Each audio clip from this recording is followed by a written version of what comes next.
There's not a day goes by that I don't think about my sister.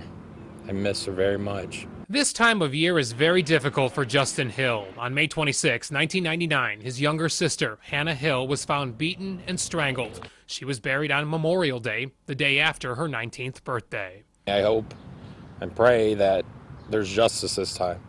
That's what I really hope and pray. Matthew Meyer, a special prosecutor from Cuyahoga County, is handling the case against the suspect, Denny Ross, an acquaintance of the victim. I can tell you quite confidently that the right man has been charged. Meyer says this time there's new DNA evidence against Ross, taken from Hannah's fingernails, the trunk liner of her car, and more. And he expects the next jury will hear about evidence that was excluded at the first trial. Specifically, there was DNA from Mr. Ross on Ms. Hill's clothing that the jury did not hear about.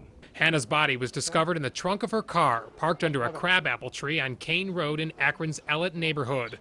Jerry Raymond called police to report the car, but it wasn't until 5 days later that officers popped the trunk. If they'd have might have reacted a little earlier when I called them earlier, and she might have been alive, who knows.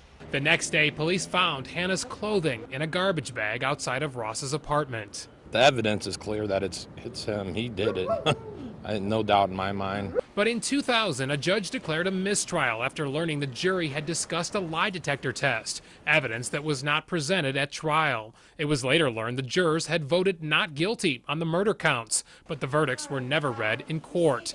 Don Varian was one of Ross's attorneys. He said from the very beginning he had nothing to do with her death, yes.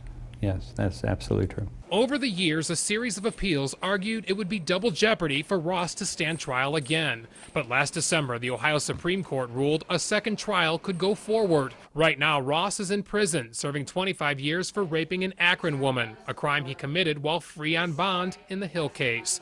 But if convicted of killing Hannah Hill, Ross could die behind bars. You're going to get what's coming to you. What happened, what you did for what you did. God will prevail.